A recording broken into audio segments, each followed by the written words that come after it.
Hello दोस्तों, कैसे हो आप सब। चलिए आज की कहानी शुरू करते हैं। कहानी का नाम है तांगे वाला, जो लिखी है सुभद्रा कुमारी चौहान जी ने। ऐसी ही अन्य कहानियों को सुनने और पढ़ने के लिए हमारे चैनल को सब्सक्राइब करें, वीडियो को लाइक शेयर और कमेंट्स करें। Thank you. गर्मी की लंबी छुट्टियां प्रारंभ हो चुकी थीं। मेरे कुछ मित्रों ने इन गर्मियों की छुट्टियों में कश्मीर जाना तय किया था और इस प्रस्ताव को सबसे अधिक समर्थन मैंने दिया। हम लोग जाने की पूरी तैयारी कर चुके थे कि अचानक यात्रा के 2 दिन पहले मेरे एक मित्र रामकृष्ण का एक आवश्यक पत्र आया। इस पत्र के अनुसार मुझे अपनी कश्मीर यात्रा स्थगित करनी पड़ी। मैं अपने मित्र से मिलने उसके गांव की ओर चल पड़ा। जिस स्टेशन पर उतरना था, गाड़ी वहां दोपहर 1 बजे पहुंची। चिलचिलाती धूप, लू की लपट और कच्ची सड़क की धूल मेरा गांव तक जाने का साहस न हुआ। मैंने सोचा, शाम को जाना ही ठीक होगा। तांगे वाले कम थे और उतरने वाले और भी कम। तांगे वाले सवारी लेकर चल पड़े। खाली तांगे वाले भी चलने का उपक्रम कर रहे थे कि एक अच्छा सा तांगा घोड़ा देखकर उसे मैंने बुलाया। तांगे वाले ने आकर सलाम किया। मैंने कहा, देखो भाई, मुझे गांव जाना है, पर मैं अभी इस धूप में न जाऊंगा। शाम को 5 बजे के करीब जाऊंगा। तुम ठहरोगे? हाँ हुजूर, ठहरूंगा। किराया क्या होगा हुजूर, जो आप खुशी से दे दें? खुशी की बात नहीं, रेट क्या है वह बतलाओ। 23 मील है न हुजूर। आप दूसरों से पूछ लीजिए, 5 रुपए पूरे तांगे के होते हैं। फिर चाहे एक सवारी हो या 3, पर मैं तो इतना न दूंगा। इसलिए तो मैंने कहा कि आप खुशी से जो दे दीजिए हुजूर। मैं उसे कुछ पैसे देकर वेटिंग रूम में चला गया। शाम के 6 बजे हम लोग खा पीकर और खाने का कुछ सामान साथ रखकर गांव की ओर रवाना हुए। वैसे तांगे वाला कहता था कि 23 मील 2 घंटे में खुशी से ले जा सकता है, पर स्टेशन से आगे 2 मील के बाद ही कच्ची सड़क प्रारंभ हो जाती है, इसलिए देर लगेगी। मोटे साहब से हम 4 घंटे बाद गांव पहुंचेंगे। स्टेशन की सीमा पार करते ही किसानों के साफ सुथरे लिपे पुते छोटे छोटे घर और हरे भरे खेत बड़े ही सुहावने जान पड़े। 7 भी न बज पाए थे कि पूर्णचंद्र ने सहस्रों घड़े दूध पृथ्वी पर उनरेल दिया। दिन की लू अब ठंडी हवा में परिवर्तित हो चुकी थी। हम इस सुहावने दृश्य को देखकर मैदान में पहुंचे। अब रास्ते में दोनों ओर खाली मैदान था। दूर पर एक आध पेड़ निर्जन में ऐसा खड़ा था जैसे किसी की प्रतीक्षा कर रहा हो। मैंने सोचा, चांदनी रात की वह आभा एक साथी के अभाव में उतनी सुखदायी न हो सकेगी जितनी होनी चाहिए। मैंने तांगे वाले से पूछा, जो धीरे धीरे कुछ गुनगुना रहा था, कितने मील आ चुके हैं हम लोग अभी हुजूर? कुल 7 मील ही तो आए हैं। और फिर वह जरा जोर से गा उठा, हम फिर से वतन अपना स्वाधीन बना लेंगे। मैंने जरा सतर्क होकर तांगे वाले की ओर देखा। खद्दर का कुर्ता और गांधी टोपी उसके सिर पर थी। मैंने सोचा, इसीलिए तो यह स्वाधीनता के गीत गाता है। मैंने तांगे वाले से पूछा, कितने दिनों से तांगा हाँकते हो? तांगे वाले, हुजूर कोई 5 साल हुए।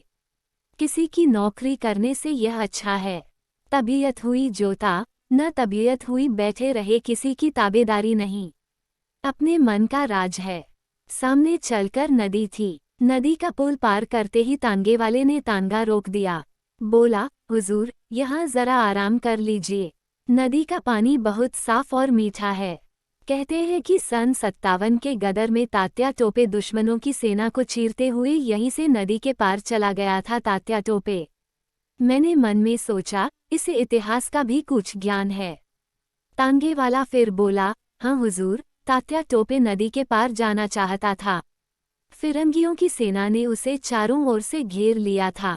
फिर भी हुजूर वह इतना तेज, इतना फुर्तीला था कि 4-5 बड़े बड़े फिरंगी अफसरों के सामने से निकल गया अपनी सेना समेत, और उसका कोई कुछ भी न कर सका। मुझे तांगे वाले के मुंह से इतिहास की कहानी बड़ी ही रोचक लगी।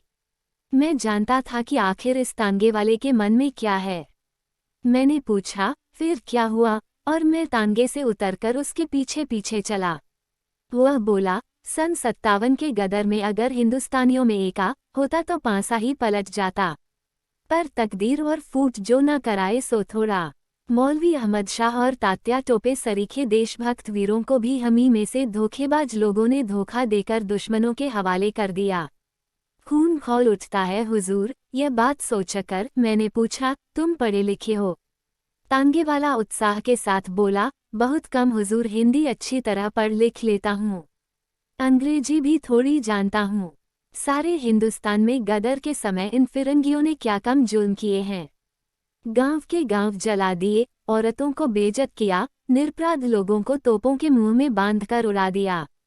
फिर सन 57 की दूर की बात जाने दीजिए, अभी की ही बात है। पंजाब में उन्होंने क्या कम किया है। जलियांवाले बाग को कौन भूल जाएगा। घाव ताज़ा है हुजूर। इन फिरंगियों को देखते ही उस पर नमक पड़ जाता है। इसीलिए मैंने कसम खाई है, इन्हें तांगे पर कभी न बिठाऊंगा। मेरा मन इनसे बदला लेने के लिए बार बार उमड़ता है। इतने में हम नदी किनारे पहुंच गए। मैं एक चट्टान पर बैठ गया। पास ही एक दूसरी चट्टान पर तांगे वाला खड़ा था। उसने लोटा भर पानी लाकर मेरे पास रखा। मैंने कहा, नहीं जी तांगे वाले, मैं तो नदी पर ही हाथ मुंह धोऊंगा। पर हाँ, तुम्हारे विचार तो क्रांतिकारियों जैसे हैं। तुम्हारा नाम क्या है? किसी क्रांतिकारी को जानते हो? मेरा नाम हुजूर रामदास है। किसी क्रांतिकारी को जानता नहीं। नाम सुने हैं, उन लोगों के जीवन चरित्र पढ़े हैं, पर उन लोगों में भी मुखबिर बनने वालों की कमी नहीं हुजूर, नहीं तो उन लोगों ने भी अब तक कुछ कर लिया होता। महात्मा गांधी के सत्याग्रह आंदोलन में भी बहुत दिनों तक शरीक रहा हूँ। 2 बार जेल भी हो आया हूँ हुजूर, पर तबीयत नहीं मानती। मेरे अंदर से तो जैसे कोई पुकार उठता है, गदर। सन 57 का सीन एक बार दोहराया जाए, इन फिरंगियों से कसकर बदला लिया जाए, तभी हमारा और हमारे देश का उद्धार होगा। मैंने कहा, हम निहत्थे कैसे बदला ले सकते हैं? रामदास, 57 की बात ही और थी। तब हमारे पास हथियार थे, अब तो हम लोग बिल्कुल पंगु कर दिए गए हैं हुजूर। यही तो बात है, तांगे वाला बोला। हमने जबान खोली और हमारे ही भाई बंधु हमें गिरफ्तार करने पहुंचे। हमारे ही में से हमें सजा सुनाने वाले आए, हम ही में से हम पर पहरा रखने लगे। अगर यही सब एकमत होकर एक साथ काम करें तो हुजूर हथियार उठाने का भी काम नहीं। हमारा स्वराज्य हमारी मुट्ठी में जानिए। लेकिन 10 अगर सच्चे जी से काम करने को तैयार रहें तो 20 धोखा देने को तैयार रहेंगे। अगर हिंदुस्तानियों में एका ही होता तो क्या मुट्ठी भर विदेशी हम पर शासन कर सकते?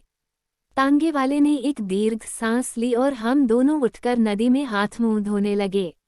इसी समय बड़े ही करुण स्वर में किसी के गाने की आवाज आई, हम गरीबों का खुदा नींद में सोया होगा, हम गरीबों का। थोड़ी देर बाद जिधर से गाने की आवाज आई थी, उधर से बिलख बिलख कर रोने की आवाज आने लगी।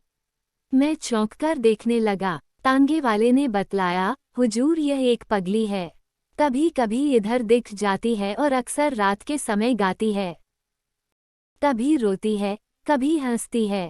कहते हैं सन 57 के गदर के समय सम्राट बहादुर शाह को जब कैद किया था और उनके शाहजादों को मार डाला था, तब उनके महल में कुछ बेग में कीमती जेवर इत्यादि छीन लेने के बाद दर दर फिरने के लिए छोड़ दी गई थीं। यह पगली उन्हीं में से कोई है। फटे कपड़े, पर इस गरीबी में भी हुजूर, उसकी चाल चितवन, बातचीत सब शाही ढंग का है। वह मामूली औरत नहीं जान पड़ती। मैंने तांगे वाले से कहा, तुम उस स्त्री को बुलायो, मैं उससे बात करूंगा। तांगे वाला बोला, वह किसी से नहीं बोलती हुजूर, न किसी की तरफ देखती है। कहाँ रहती है, क्या खाती पीती है, कोई नहीं जानता। कभी कभी यहीं नदी किनारे दिख जाती है। न जाने कितने वर्षों से इसी तरह गाती है, रोती है, हंसती है, पर आज तक कोई उससे बात नहीं कर सका है। मैं आश्चर्य में था। खैर, खाना खाकर हाथ मुंह धोकर हम लोग फिर तांगे पर आए। तांगे वाला न जाने कितनी बातें मुझे बतला चला। शुरू में तांगे पर बैठकर मैंने एक साथी के अभाव का अनुभव किया था, किंतु ये 23 मील कब खत्म हो गए मैं जान भी न पाया। गांव में पहुंचकर जब तांगे वाले ने मुझसे पूछा, यही गांव है, किसके मकान पर चलना है, तब मैंने जाना कि 23 मील की यात्रा समाप्त हो गई।